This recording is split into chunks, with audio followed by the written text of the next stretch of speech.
Welcome to our channel. నేను ఇప్పుడు చదివి వినిపించబోయే కథ కావేరి. రచన పులిగడ్డ శ్రీరామచంద్రమూర్తి గారు. ఇప్పుడైతే కథలోనికి వెళ్దామా? కథలోనికి వెళ్ళే ముందు స్మాల్ రిక్వెస్ట్ ఫ్రెండ్స్, మొదటిసారిగా నా వీడియోని చూస్తున్న వారు ప్లీజ్ సబ్స్క్రైబ్ చేసుకుని చూడండి. అలాగే మీ ఫ్రెండ్స్కి కూడా షేర్ చేయండి. ఇప్పుడైతే కథలోనికి వెళ్దామా? కాలింగ్ బెల్ శబ్దానికి వెనక వైపు బాల్కనీలో నుంచుని కాఫీ తాగుతున్న కావేరి హాల్లోకి వచ్చి తలుపు తీసింది. ఎదురుగా చేతిలో కవర్తో కొరియర్ కుర్రాడు నించుని ఉన్నాడు. కావేరి కనుబొమ్మలు ప్రశ్నార్థకంగా ముడుచుకున్నాయి. సాధారణంగా తన రెసిడెన్షియల్ అడ్రస్కి లెటర్స్ పంపించే వాళ్ళు ఎవ్వరూ లేరు. ఆలోచిస్తూనే కవరు తీసుకుంది. కొంచెం బరువుగా ఉన్న పార్సిల్ అది. ఫ్రమ్ అడ్రస్ దగ్గర చాముండేశ్వరి నర్సరీ, కడియం అని చూడగానే కావేరి సందేహం తీరిపోయింది. అప్రయత్నంగా కావేరి వదనం మీద చిరునవ్వు విరిసింది. సంతకం చేసి దాన్ని తీసుకుని హాల్లోకి వచ్చి సోఫా పక్కనే గోడవారుగా ఉన్న కేన్ కుర్చీలో కూర్చుని పార్సిల్ విప్పింది. అందులో చిన్న పాలిథిన్ సాచెట్లో నల్లటి విత్తనాలు ఉన్నాయి. మరో పెద్ద కవర్లో నలుపు బూడిద రంగు మిశ్రమంలో మట్టి ఉంది. వాటి మధ్యన మడతపెట్టి ఉన్న చిన్న లెటర్ ఉంది. కావేరి చేతిలోని కవర్లు రెండు పక్కన టీపై మీద పెట్టింది. లెటర్ మడతలు విప్పింది. నమస్తే, కమలాకరం నాకు వరుసకు అన్నయ్య అవుతారు. హైదరాబాద్ నుండి రాగానే అన్నయ్య మీ గురించి, మీ అభిరుచి గురించి చెప్పారు. ప్రస్తుతం అన్నయ్య వాళ్ళు మైసూరు వెళ్ళారు చాముండేశ్వరిని దర్శించుకోవడానికి. అందుకే ఈ పార్సిల్ పంపిస్తున్నాను. నర్సరీ నేనే మెయింటైన్ చేస్తూ ఉంటాను. చిన్న కవర్లో ఉన్నవి మీకు ఇష్టమైన జినియా డాలియా విత్తనాలు. రెండో కవర్లోది ఎరువు కలిపిన మట్టి. ఇది మంచి సీజన్. ఈ పూలు సీజనల్, 2 నెలలు మాత్రమే పూస్తాయి. మీ కుండీల్లోని మట్టిలో ఈ మిశ్రమం మిక్స్ చేసి విత్తనాలు జల్లండి, త్వరగానే మొలుస్తాయి. అన్నట్లు నా పేరు పృథ్వీపతి. మీలానే మొక్కలన్నా వానజల్లుతో తడిసే మట్టి వాసనన్నా చాలా చాలా ఇష్టం. నోట్: వర్షం అంటే ఇష్టం కదా అని ఈ కుండీలు తీసుకెళ్ళి వర్షంలో పెట్టమాకండి. ఎండ తగిలేలా ఉంచండి, లేకపోతే మొక్కలు కాస్త మొక్క మొలిచిపోతాయి. బై పృథ్వీ. కావేరి చిన్నగా నవ్వుకొని ఆ లెటర్ మడతలు పెట్టి మళ్ళీ విప్పింది. అతని సంతకం కింద అతని మొబైల్ నెంబర్ ఉంది. కావేరి 2 క్షణాలు ఆలోచించింది. అతనికి ఫోన్ చేసి థ్యాంక్స్ చెప్పడంలో తప్పేమీ లేదని మనస్సు కనిపించాక లేచి వెళ్ళి హ్యాండ్ బ్యాగ్లో ఉన్న మొబైల్ తీసుకుని లెటర్లో ఉన్న నెంబర్కు రింగ్ చేస్తుంది. పృథ్వీపతి. హలో, ఎవరు? కొత్త నెంబర్ అవడంతో అడిగాడు. నమస్తే పృథ్వీపతి గారు, కావేరిని. మీరు పంపిన కవరు అందింది. Thank you. ఓహో, కావేరి గారా? సర్ప్రైజ్. ఊహించలేదు. చెప్పండి, ఇంకేమైనా వెరైటీ కావాలన్నా పంపిస్తాను. రోజెస్లో మీరు ఊహించిన వెరైటీస్ ఉన్నాయి. పృథ్వీపతి గలగలా మాట్లాడుతున్న గొంతులో సాధికారత కనిపిస్తోంది. మృదువుతో కూడిన గాంభీరత్వం అది. ఎదుటివారిని శాసించగల స్వరం. కావేరి తేరుకుని అంది. థ్యాంక్ యూ, నాకు ఇష్టమే. కానీ మా ఫ్లాట్లో 5 కుండీలకు మాత్రమే స్థానం. 1 తులసి, 2 ఆల్రెడీ రోజెస్, మిగతా వాటిల్లో సర్దాలి మీరు పంపిన సీడ్స్. పోనీ కుండీలతోనే పంపించమంటారా? వేప చెట్టు నుండి బత్తాయి చెట్ల వరకు బోన్సాయ్. వద్దులేండి, ఇప్పటికే మా ఫ్లాట్ ఓనర్ గొడవ చేస్తున్నాడు. పోతే మరొకందుకు థ్యాంక్స్. ఆఫీస్ కరస్పాండెన్స్ మినహా పర్సనల్గా లెటర్ చదివి చాలా రోజులైంది. అంతా మొబైల్లోనే. అవతల నుండి పృథ్వీ నవ్వాడు. మీకు తెలుసా, ఎంత పనున్నా పడుకునే ముందు డైరీ రాస్తాను. ముఖ్యమైన ఫ్రెండ్స్ని లెటర్స్లోనే పలకరిస్తాను. అటు నుండి అదే ఆశిస్తాను. ఎందుకంటే 10 కాలాల పాటు పదిలపరుచుకోవచ్చు. అప్రయత్నంగా అడిగింది కావేరి. ఏం చదివారు? తర్వాత అనుకుంది తనకు అవసరం లేని విషయం అడిగానని. పృథ్వీ మంద్రంగా అన్నాడు. మొక్కలు పెంచడానికి పెద్ద చదివేం కావాలి మేడం. కమలాకరం గారు వచ్చాక అడిగానని చెప్పండి.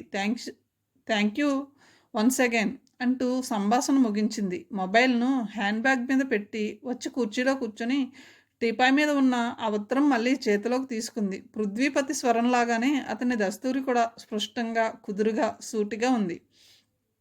చూడంగానే అతను చాలా కాన్ఫిడెంట్ అనిపిస్తుంది. క్షణంలో తేరుకుంది కావేరి. అయినా ఆ అపరిచిత వ్యక్తి గురించిన అనలైజేషన్ అనవసరం అనిపించి లేచి బాల్కనీలోకి వెళ్ళింది. ఆకాశంలో నల్లటి మబ్బులు ముసురుకుంటున్నాయి. చల్లటి గాలి శరీరాన్ని స్పృశిస్తుంటే మనసుకు హాయిగా, తేలిగ్గా అనిపిస్తుంది. అదిగో అప్పుడే పృథ్వీపతి ఉత్తరం మళ్ళీ గుర్తొచ్చింది. ఆఖరిలో అతను రాసిన వాక్యం. మీకు వర్షం అంటే ఇష్టం కదా? అవును, ఎవరికి ఇష్టం ఉండదు. కావేరికి కమలాకరం పరిచయం అంది వర్షంలోనే. ఆ పరిచయ సన్నివేశం తలుచుకుంటే కావేరికి ఇప్పటికీ మనసుకు ఇష్టంగా అనిపిస్తుంది. ఆ రోజు కూడా ఇలాగే ఆఫీస్‌కి రెడీ అవుతున్న కావేరి కిటికీలో నుండి మబ్బులతో నిండిన ఆకాశాన్ని చూడగానే మనసు పురివిప్పిన నెమల్లా అయింది. నల్లటి మబ్బులు గుంపులుగా సాగిపోతూ ఆకాశం మేఘావృతమై ఉంది. మనసంతా చల్లటి వానగాలి చుట్టుముట్టింది. గట్టిగా గుండెల నిండుగా ఆ చల్లటి గాలిని గాఢంగా పీల్చి వదిలింది. అంతే మెడల మీదుగా జాలువారిన జుట్టుని ముడిలా వేసి పిన్ పెట్టుకుని చేతికున్న రిస్ట్ వాచ్ తీసి టేబుల్ మీద పడేసి బయట డోర్ లాక్ చేసి మెట్ల మీదుగా కిందకు వచ్చింది. అప్పటికే వర్షం మొదలైంది. 2 చేతులు గుప్పిళ్ళు ముడిచి గెడ్డం కింద పెట్టుకుని బయటకు అడుగులు వేస్తున్న కావేరిని చూస్తూ వాచ్‌మెన్ అరిచాడు. మేడం వర్షం తడుస్తారు. వెనక్కి తిరిగి పకపక నవ్వి పిచ్చివాడా అందుకేగా అని పరుగులాంటి నడకతో బయటికి నడిచింది.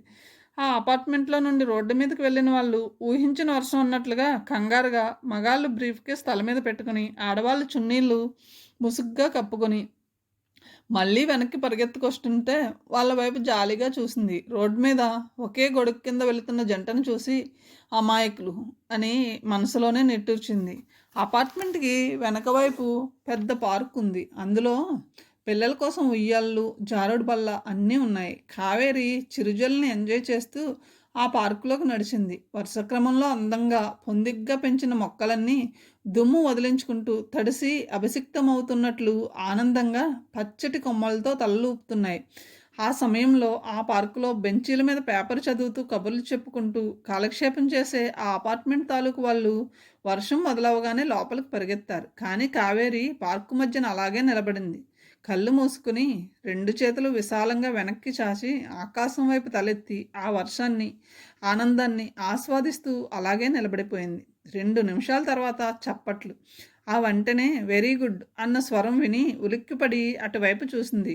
ఎడంవైపు ఉన్న సిమెంట్ బెంచి మీద బాసిం పట్టు వేసుకుని కూర్చున్న 50 వేళ్ల వ్యక్తి నవ్వుతూ చూస్తున్నాడు. లాల్చీ పైజామా వేసుకున్న ఆయన నిలువెల్లా తడుస్తున్నాడు.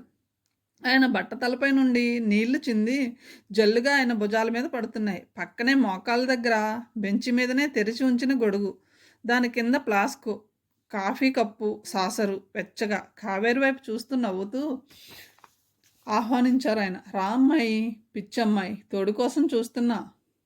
ఆయన జోక్ అర్థం అయినట్లుగా నవ్వుతూ ఆయన వైపు నడిచింది కావేరి. బయట వాళ్ళ దృష్టిలో మనం పిచ్చివాళ్ళం, మూర్ఖులం. కానీ వాళ్ళకేం తెలుసు ఇందులో ఉన్న హాయి, ఆనందం. వర్షం శరీరాన్ని మనసుని ప్రక్షాళన చేసి పరిశుద్ధం చేస్తుందని. అన్నట్లు నీ పేరేమిటన్నావు? ముఖం మీదుగా జాలివారి పెదవులను తడుపుతున్న వర్షపు నీళ్లు తుడుచుకుంటూ చెప్పింది కావేరి. పిచ్చి కావేరి. ఓహో అంటూ నవ్వాడైన. అయితే నా పేరు ఎంఏడి అంటే మ్యాడ్ కమలాకరం అన్నమాట. రారా కాఫీ తాగుదు గాని అంటూ గొడుగు కింద ఉన్న ఫ్లాస్కులో నుంచి కాఫీ కప్పులోకి వంచి కావేరికి ఇచ్చి తను సాసర్లో పోసుకుని సిప్ చేయసాగాడు. థ్యాంక్ యూ అంకుల్ అంటూ ఆనందంగా ఆయన పక్కనే కూర్చొని కాఫీ తాగుతూ నుదుటి మీదకు పడుతున్న జుట్టును వెనక్కి తోసుకుంటూ కళ్ళు చికిలించి ఆకాశం వైపు చూసిందామె.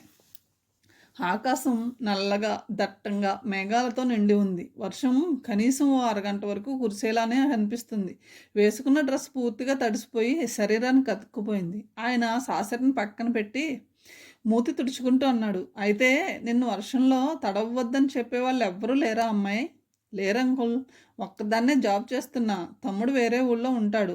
కమలాకరం చిన్నగా నిట్టూర్చి అదృష్టవంతురాలివి. చిన్నప్పుడు మా అమ్మ, ఇప్పుడు అదిగో అటు చూడు పరిగెత్తుకొస్తుందే నా భార్య. కాసేపు కూడా ఎంజాయ్ చేయనీరు. జలుబు చేస్తుంది, జర భద్రం అంటుంది. నాకేమో అలా కట్టడి చేయడం అస్సలు నచ్చదు. చూడు చూడు ఆ హడావిడి. కావేరి నవ్వుతూ తమ వైపే దూసుకువస్తున్న ఆయన భార్యను చూస్తుంది. ఏమండి, ఏమండోయ్ మిమ్మల్నే. నల్లటి రెయిన్ కోటు, నెత్తిన టోపీ పెట్టుకుని అంత దూరం నుండే అరుచుకుంటూ వచ్చిన ఆమె అక్కడే ఆగిపోయి అనుకుంటూనే ఉన్నా, కాగితపు పడవలేవి పాపం, అవే పాపం చేశాయి ఇంతకీ అమ్మాయి అర్ధోక్తిలో ఆగిపోయింది. కావేరి చిన్నగా నవ్వి అన్నది. నమస్తే ఆంటీ, నా పేరు కావేరి. ఫస్ట్ ఫ్లోర్లో 7వ నెంబర్ ఫ్లాట్లో ఉంటున్నాను. అలానా? సెకండ్ ఫ్లోర్ 17 ఫ్లాట్లో మా అమ్మాయి అల్లుడు ఉంటున్నారు. చూసిపోదామని వచ్చాం. మళ్ళీ రేపు వెళ్ళిపోతాం. కమలాకరం మాటల్లో అంతగా తెలియడం లేదు కానీ ఆమె మాట్లాడుతుంటే గోదావరి జిల్లాల యాస తెలుస్తుంది. మళ్ళీ ఆమె అడిగింది. అయితే ఇలా వానలో తడిసి ముద్దవుతుంటే నీ పెనిమిటి ఏమీ అనడా? చిన్నగా అంది. లేదాంటీ, ఇంకా పెళ్లి కాలేదు. ఒక్క క్షణం కమలాకరం ఆయన భార్య మొహాముఖాలు చూసుకున్నారు. ఆయన భార్య కావేరి మొహం వైపు చూసి దీర్ఘంగా నిట్టూర్చింది. కాసేపటికి కావేరి కదిలి మొహం మీద నవ్వు తెచ్చుకుంటూ అడిగింది. మీరు ఎక్కడుంటారు అంకుల్? కమలాకరం గట్టిగా నిట్టూర్చి కావేరి వైపు చూస్తూ చెప్పాడు. ఏముందమ్మాయి, కోనసీమకి కోత వేట దూరంలో, బంతి చేమంతి చాలకి బారెడు దూరంలో, మల్లెపూల తోటకు ఖచ్చితంగా మూరెడు, ఆ తర్వాత గులాబీ వనం గుప్పెడ దూరంలో. ఆయన భార్య విసుగ్గా ఆయన మాటలను తుంచేస్తూ, అబ్బా కడియం అని మామూలుగా చెప్పొచ్చుగా అంది. కావేరి నవ్వేసింది. చక్కగా పొయిటిక్గా చెప్పారు అంకుల్. వర్షం జల్లు నెమ్మదిగా తగ్గుముఖం పడుతుంది. కమలాకరం భార్య ప్లాస్కో గొడుగు చేతిలోకి తీసుకుంటూ అంది. మా జిల్లాకి ఎప్పుడైనా వచ్చావా కావేరి? లేదంటీ, నాకైతే చూడాలని చాలా కోరిక. ముఖ్యంగా సీజన్లో పూసే జినియా డాలియా ఫ్లవర్స్ అంటే చాలా ఇష్టం. కోనసీమ గురించి అయితే కలలే, చూడాలి. కమలాకరం అవునా అన్నట్టు కావేరి వైపు చూస్తూ తను లేచి నిల్చున్నాడు. తర్వాత వాళ్ళ ఆహ్వానం మీద కావేరి బట్టలు మార్చుకుని వాళ్ళ ఫ్లాట్కి వెళ్ళి ఆవిడ వేసిన వేడివేడి పకోడీలు హాయిగా తిని వచ్చింది. ఓ గంట తర్వాత ఆఫీస్ నుండి ఫోన్ వచ్చింది. బాస్, కావేరి లీవ్ అని కనీసం ఇన్ఫామ్ చేయలేదు, నిష్ఠూరంగా అన్నాడు. ఇన్ఫ్యాక్ట్ కావేరి చెప్పబోతుంటే అడ్డు తగిలి అడిగారు ఆయన. ఏమైనా హెల్త్ ప్రాబ్లమా? Yes sir, rain fever. ఏమిటి? కన్ఫ్యూజ్ అవుతూ అడుగుతుంటే సింపుల్గా రొంప అని ఫోన్ పెట్టేసింది. అప్పుడే ఆ సన్నివేశం ఇప్పటికీ కళ్ళ ముందు కదలాడుతున్నట్లుంది.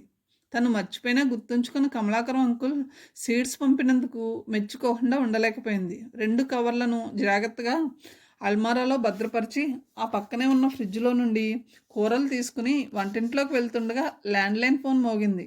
చేతిలోని కూరల ట్రే డైనింగ్ టేబుల్ మీద పెట్టి వచ్చి రిసీవర్ తీసింది. అవతల నుండి పిల్లల అరుపుల మధ్యన ఓ 10 ఏళ్ల పిల్లవాడి గొంతు వినిపించింది. కావేరి ఆంటీ. హాయ్ వరుణ్. వరుణ్ కదూ? ఆనందంగా అడిగింది. అవును, నువ్వు ఫోన్ చేయడం లేదని అంకుల్ నాన్న కంప్లైంట్. గలగలా నవ్వింది కావేరి. ఏది మీ అంకుల్ నాన్నని పిలువు. ఇదిగో ఇస్తున్నా అంటుండగానే సాగర్ లైన్లోకి వచ్చాడు. హాయ్ కావేరి. హాయ్ సాగర్, ఏం చేస్తున్నావు? పిల్లల చేత చిన్న నాటక రిహార్సల్ చేయిస్తున్నాను. వచ్చే వారం స్కూల్ యానివర్సరీ అట. Very good. అదా అరుపులు? అది సరే, ఏమిటి బొత్తిగా మర్చిపోయావు? నవ్వేసింది. అదేం లేదు, కాస్త సాధన ఎక్కువైందిలే. ఉదయం మ్యూజిక్ క్లాసులకు వెళ్తున్నాను. ఈవినింగ్ ఆఫీస్ నుండి వచ్చేసరికి అలసట. సంగీతమా? మై గాడ్, అదెప్పటి నుండి? అదిరిపోతూ అడిగాడు సాగర్. సీరియస్గా నెల నుండి. వినిపించమంటావా ఓ కీర్తన? సాగర్ కంగారుగా అన్నాడు. ఇప్పుడా? ఫోన్లోనా? వద్దులే, భయపడకు, పాడంలే, సరదాగా అన్నాను. ఆఫీస్లో ఆడిటింగ్, ఇంటికి వచ్చేసరికి దాదాపు నైట్ అవుతుంది. ఓకే, ఎలా ఉన్నావు? హ్యాపీ? సరే ఉంటాను కావేరి. అదిగో పిల్లలు గొడవ చేస్తున్నారు. బై సాగర్. కావేరి ఫోన్ పెట్టేసి జుట్టు జారుముడులా వేసుకుని కిచెన్లోకి వెళ్ళబోతుంటే మళ్ళీ ఫోన్ మోగింది. కావేరి విసుగ్గా గడియారం వైపు, తర్వాత ఫోన్ వైపు చూసింది. ఎట్టి పరిస్థితుల్లోనూ 1 గంటన్నరలో తను రెడీ అవ్వాలి. విసుగ్గానే రిసీవర్ తీసింది. అమ్మ కావేరి, నేను పరమహంస బాబాయిని, విజయవాడ నుంచి. బాగున్నారా బాబాయ్? గడియారం వైపు చూస్తూ బలవంతంగా నవ్వు తెచ్చుకుని అడిగింది. ఆయన 2 క్షణాలు మౌనం తర్వాత, మాదేముందులే కానీ శారద పరిస్థితి ఏమీ బాగాలేదు కావేరి. శారద అంటే ఆయన కూతురు. శారద ఏమైంది? వంకింత ఆదుర్దాగా అడిగింది. కొంచెం విరక్తి నిండిన స్వరంతో అన్నాడాయన. అదృష్టవశాత్తు ఏమీ జరగలేదనుకో. ఈసారి కలిసాక వివరంగా చెప్తాను. ఇంతకీ చెప్పొచ్చేదేమిటంటే, శారద గుంటూరులోనో కాలేజీలో మ్యూజిక్ టీచర్ పోస్ట్ కోసం ప్రయత్నిస్తుంది. ఆ ప్రయత్నంలోనే హైదరాబాద్లో ఎవరినో కలవాలని చెప్పింది.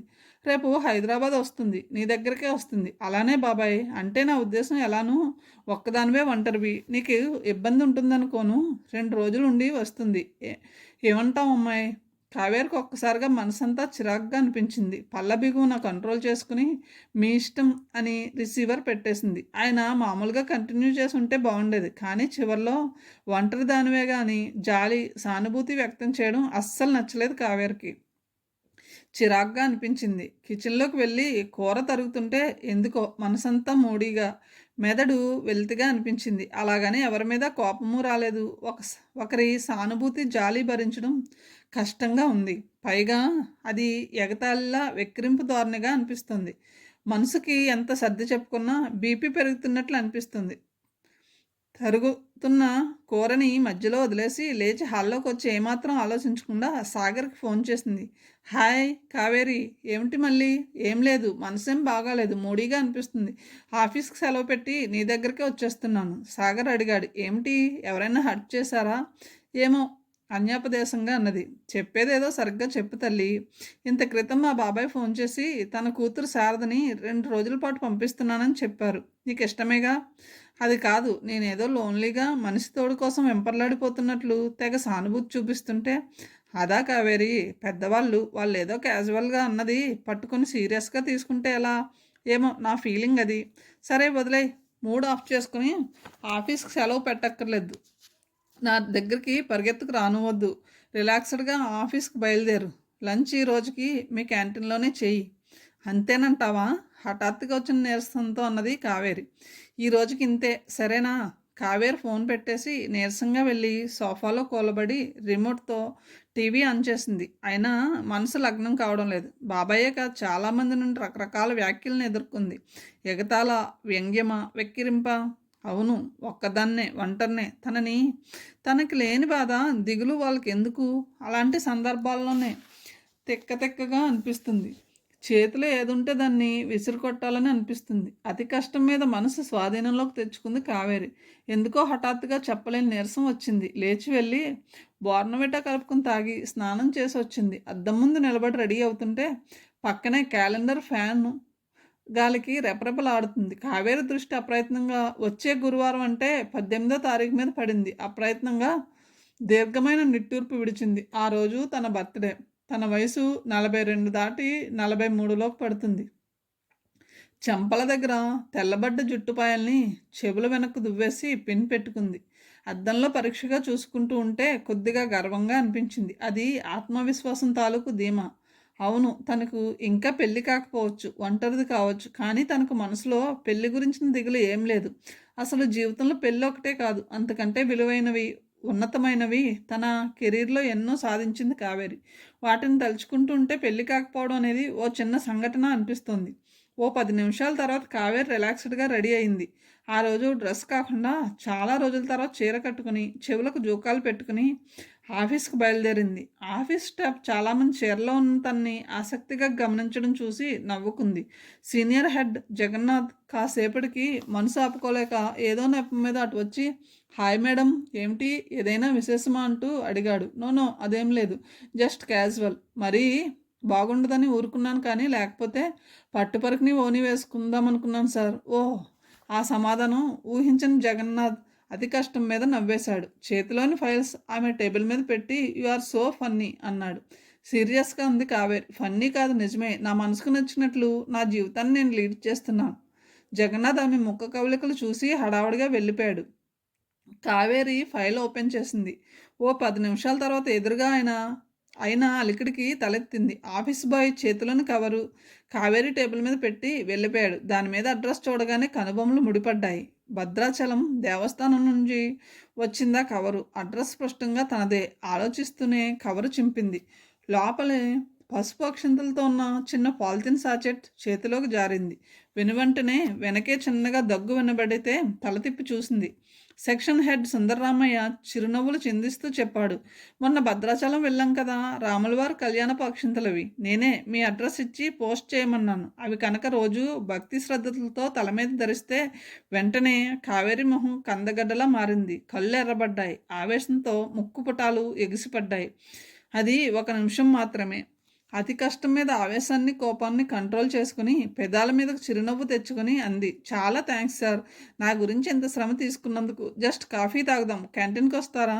సుందరరామయ్య ఉబ్బి తబ్బిబ్బయ్యాడు. అలాగే మేడం, అలాగే అంటూ జారిపోతున్న ప్యాంటు పైకి లాక్కుంటూ క్యాంటీన్ వైపు నడిచాడు.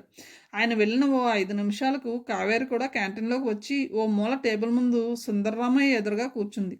2 క్షణాల తర్వాత హ్యాండ్ బ్యాగ్లో నుండి అక్షంతల ప్యాకెట్ తీసి టేబుల్ మీద పెట్టి సుందరరామయ్య వైపు చూస్తూ అడిగింది సీరియస్గా. ఏమిటవి? సుందరరామయ్య కంగారు పడి, అదే మేడం, అక్షింతలు అన్నాడు. ఆ సంగతి తెలుసు, మీకు త్వరగా పెళ్ళి అవ్వాలని నీళ్లు నములుతూ అన్నాడు. ఇవి వేసుకుంటే పెళ్ళయిపోతుందా? కొంచెం కూలయ్యి నింపాదిగా అడిగింది. సుందర్రామయ్య సమాధానం లేనట్లు మొహం పెట్టాడు. ఇంతలో క్యాంటీన్ బాయ్ రాగానే కావేరి ఒక కాఫీ చెప్పింది. సుందర్రామయ్య వెంటనే అందుకుని 1/2నా అంటుండగానే ఆయన మాటలు తుంచేస్తూ నాకు పెప్సీ చెప్పింది. బాయ్ అటు వెళ్ళగానే సుందర్రామయ్య వైపు తిరిగి సూటిగా ఆయన వైపు చూస్తూ చెప్పింది. సారీ, నాకు ఇలాంటివి ఇష్టం లేదు. అయినా నా పెళ్లి గురించి నాకేం దిగులేదు. నా గురించి ఆలోచించడానికి నాకు తమ్ముడు బంధువులు చాలామంది ఉన్నారు. ఇంకెప్పుడు ఇలాంటి ఫూలిష్ పనులు చేయవద్దు. అబ్బెబ్బే, నేను వేరే ఉద్దేశంతో చేయలేదు మేడం. ప్లీజ్ ఇక చాలు. ఎదుటివారి జాలి సానుభూతి భరించలేను. నన్నుగా బతకనివ్వండి. ఇంతలో బాయ్ వచ్చి కాఫీ కూల్ డ్రింక్ వాళ్ళ ముందర పెట్టి వెళ్ళబోతుంటే హలో అని అతన్ని పిలిచింది. Yes madam. నల్లటి మొహంలో తెల్లని పళ్ళు చిగుళ్ళు కనిపించేలా నవ్వి వినయంగా అన్నాడు. నీకు పెళ్ళయిందా? సూటుగా చూస్తూ కావేరి అడుగుతుంటే అర్థం కాక అయోమయంగా చూశాడు. రెట్టించింది. నీకు పెళ్ళయిందా? సిగ్గుగా నవ్వి లేదు మేడం. అయినా నన్నెవరు చేసుకుంటారు? నెత్తి మీద టోపీ అటు ఇటు సర్దుకుంటూ అన్నాడు. డోంట్ వర్రీ అని ఎదురుగా ఉన్న అక్షింతల ప్యాకెట్ అతని చేతిలో పెట్టి అన్నది. కళ్యాణమస్తు. అతను భక్తిగా ఆ ప్యాకెట్ కళ్ళకద్దుకుని కళ్యాణపు అక్షింతలా మేడం, థ్యాంక్ యూ అని తీసుకుని వెళ్ళిపోయాడు. సుందరరామయ్య మొహం ఎర్రబడింది. అవమానంగా ఫీల్ అవుతూ కోపంతో కూడిన స్వరంతో అన్నాడు. మీ మంచి కోసమే మేడం, నా చెల్లెలు లాంటి వారివని నేను చెప్పేది అదే. ఓవర్ యాక్షన్లు వద్దు, సరేనా? స్ట్రాతో కూల్ డ్రింక్ తాగుతూ కూల్గా అన్నది. సుందరరామయ్య వేడివేడి కాఫీ గటగట ఒక్క గుక్కలో తాగేసి థ్యాంక్స్ అని దిగ్గున లేచి వెళ్ళిపోయాడు. కావేరి ఓ పావుగంట వరకు మౌనంగా ఆలోచిస్తూ అలాగే ఉండిపోయింది. తర్వాత లేచి బిల్ పే చేసి వెళ్ళి సీట్లో కూర్చుని పనిలో నిమగ్నమైపోయింది. ఆ సాయంత్రం 6 ఇంటికి వచ్చేసింది కావేరి. టీ కలుపుకుని బాల్కనీలో ఈజీ చైర్ వేసుకుని తాఫీగా టీ తాగుతూ ఇండియా టుడే చదువుతుంటే సెల్ మోగింది. హలో మేడం, నేను గుర్తుపట్టారా? సారీ లేదు, లాస్ట్ వీక్ మీ ఆఫీస్కి యాక్టింగ్కి వచ్చాను. ఎస్ చెప్పండి సార్, మీ పేరు? గుర్తు తెచ్చుకుంటూ అడిగింది. కానీ ఇప్పుడు నేను మీ ఆడిటర్ని కాదు, ఫ్రెండ్ని. పేరు శరాబంద్రావు. అవును సార్, గుర్తుకొచ్చారు, చెప్పండి. ఏదైనా ఫైల్ తాలూకా? నమ్రతగా అడిగింది. నో, ఆ చాప్టర్ అప్పుడే ఆఫీస్లో క్లోజ్ అయింది. ఇప్పుడు అందుకు కాదు, మీతో కొంచెం పర్సనల్గా మాట్లాడాలి. పర్సనల్గానా? ఎస్. ఎప్పుడు ఫ్రీనో చెప్తే. కావేరి మెదడు చురుగ్గా ఆలోచించింది. అతని మాటలు ఏదో ప్రపోజ్ చేయడానికి అన్నట్లుగా అనిపించాయి. వెంటనే ఓ నిర్ణయానికి వచ్చి చిన్నగా దగ్గి చెప్పింది. వెల్కమ్ సార్, నేను ఎర్లీ మార్నింగ్ 5కి అయితే ఫ్రీగా ఉంటాను. అంటే? కావేరి చిన్నగా మందహాసం చేసి చెప్పింది. ఆ టైంలో నేను మా అపార్ట్మెంట్ ముందున్న కాలనీ రోడ్ మీద జాగింగ్ చేస్తూ ఉంటాను. ఓహో, వాతావరణం కూడా అప్పుడే ప్లెజెంట్గా ఫ్రెష్గా ఉంటుంది. అయితే రేపు ఉదయం మీట్ అవుతాను మేడం, బై అంటూ పెట్టేశాడు. స్టూపిడ్ ఫెలో మనసులోనే తిట్టుకుంటూ సెల్ పక్కన పెట్టి పుస్తకంలో మునిగిపోయింది.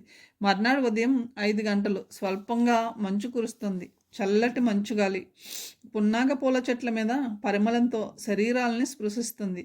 కాలనీ రోడ్ మీద వరుసగా పెంచిన పున్నాగ చెట్ల నుండి పూలు రోడ్ల మీద రాలి అదో విధమైన అడవి పూల వాసనతో ఆ వాతావరణం నిండిపోయి ఉంది. జాగింగ్ డ్రెస్ వేసుకుని సింపుల్గా పోనీటైల్ కట్టుకుని జాగింగ్ చేస్తున్న కావేరి హలో అన్న పిలుపుకి తల తిప్పి చూసింది.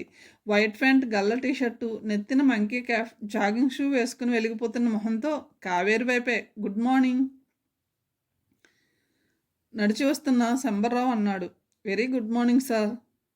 శరాబంద్రావు దూరంగా రోడ్డు వారగా చెట్ల కింద వేసి ఉన్న సిమెంట్ బెంచ్ వైపు నడుస్తూ కూర్చుని తాపీగా మాట్లాడుకుందామా మేడం అని అడిగాడు. కావేరి కొలకల్లోంచి అతని వైపు చూసి చిన్నగా నవ్వి అన్నది. ఎందుకు సార్, స్లోగానే జాగింగ్ చేస్తూ మాట్లాడుకుందాం. ఓకే, మీ ఇష్టం మేడం అంటూ జాగింగ్ మొదలెట్టాడు ఆయన. కొంత దూరం వెళ్ళాక రోడ్డు మలుపు దగ్గరకు వచ్చాక అడిగింది. చెప్పండి, ఏదో మాట్లాడాలన్నారు. శరాబంద్రావు అతి కష్టం మీద నవ్వగలిగాడు, కానీ నోట్లో నుండి మాటలు పెగిలి రావడం లేదు. అలవాట్లేని జాగింగ్ ఆయాసం తెప్పిస్తుంది. గుండె వేగం హెచ్చి ఆ శబ్దం తనకే వినిపించేలా కొట్టుకుంటుంది.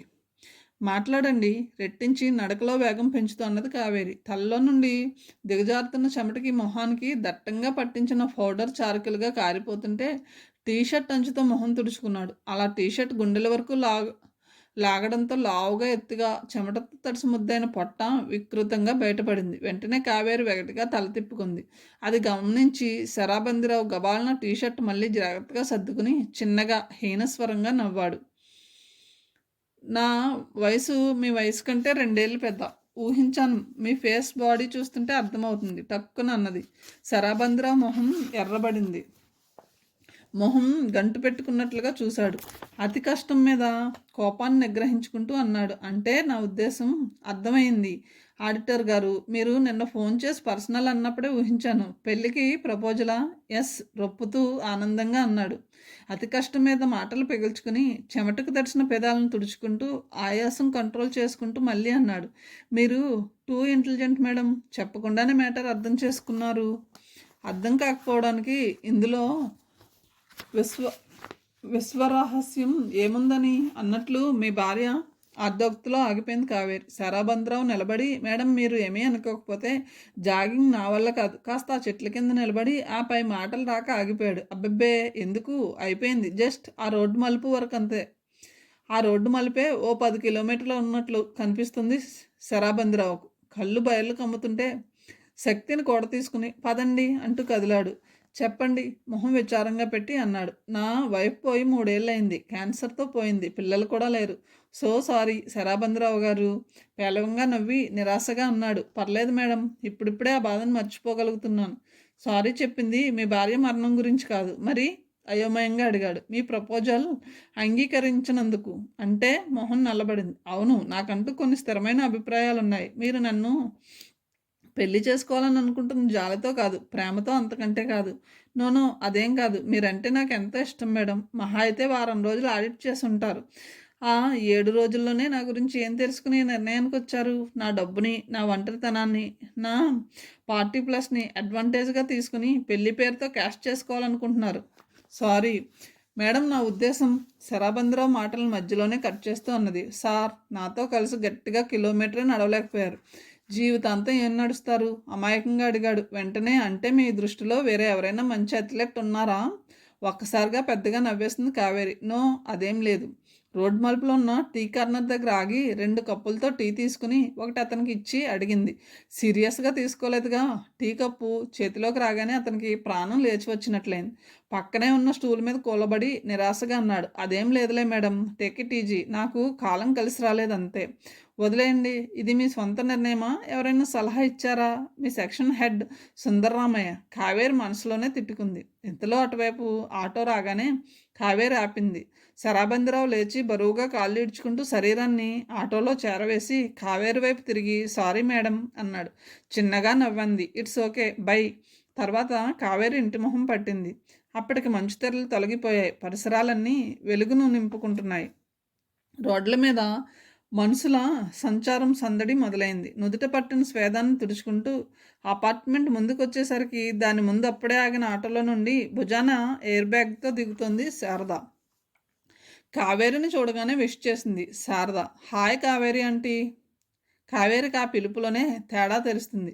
ఒకప్పుడు తనను అక్క అని పిలిచేది. ఇప్పుడు ఆంటీలోకి దిగింది. మనసులోనే నవ్వుకొని బాగున్నావా అంటూ లోపలికి దారి తీసింది. పంజాబీ డ్రెస్, భుజాల వరకు ఒత్తిగా ఉన్న జుట్టును గాలికి వదిలేసి స్టైల్గా కనిపించడానికి ప్రయత్నిస్తున్న 24 ఏళ్ల శారద ఆమె వెనకే నడిచింది.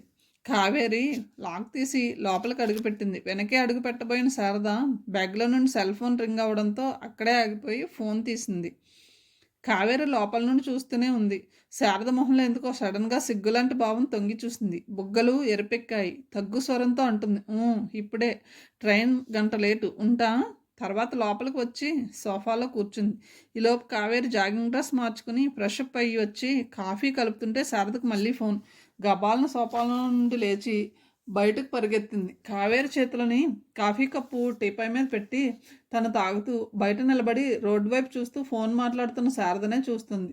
ఎందుకో ఆ అమ్మాయి ప్రవర్తనలో ఏదో అసహజత్వం తొంగి చూస్తుంది. 5 నిమిషాల పాటు ఫోన్లో మాట్లాడిన తర్వాత శారద లోపలికి వచ్చి కావేరి ఎదురుగా కూర్చుని కాఫీ సిప్ చేయసాగింది. శారద, ఇక్కడికి చేరినట్లు ఇంటికి ఫోన్ చేసావా? లేదంటీ, చేస్తాను అంటూ అప్పుడే గుర్తుకొచ్చినట్లు వెంటనే ఇంటికి ఫోన్ చేసి క్లుప్తంగా క్షణంలో ముగించేసింది. నువ్వు ఎవరినో కలవాలని బాబాయ్ చెప్పారు. ఎప్పుడు? ఆయన ఎక్కడా? దిల్షుక్ నగర్లో ఉంటారు. Job recommendation. సాయంత్రం కలుస్తా. నీకు ఆయన డైరెక్ట్గా తెలుసా? మా ఫ్రెండ్ ద్వారా కలుస్తా అంటుండగానే మళ్ళీ ఫోన్. శారద ఓ చేత్తో కాఫీ కప్పు, మరో చేత్తో సెల్తో మళ్ళీ బయటకు పరిగెత్తి 2 నిమిషాల తర్వాత వస్తోంది. కామేష్ అని మా ఊరు వాడే, నాకు క్లాస్మేట్ కూడా. ఇక్కడే సాఫ్ట్వేర్ కంపెనీలో చేస్తున్నాడు. మన ఇంటికి వస్తానంటే అడ్రస్ చెప్పాను. కావేరి లేస్తూ అంది. సరే నేను రెడీ అవుతా. నువ్వు స్నానం చేసి రెస్ట్ తీసుకో. కావేరి కిచెన్లోకి వెళ్ళి వెంటనే వంట ప్రయత్నంలో పడింది. శారద హాల్లోనే కూర్చుని కాసేపు పేపర్ చదివింది. ఓ అరగంట తర్వాత లేచి స్నానం చేసి వచ్చి కావేరిని అడిగి మళ్ళీ టీ పెట్టించుకుని తాగుతూ సోఫాలో కూర్చుంది. మరో 10 నిమిషాల్లో కాలింగ్ బెల్ మోగింది.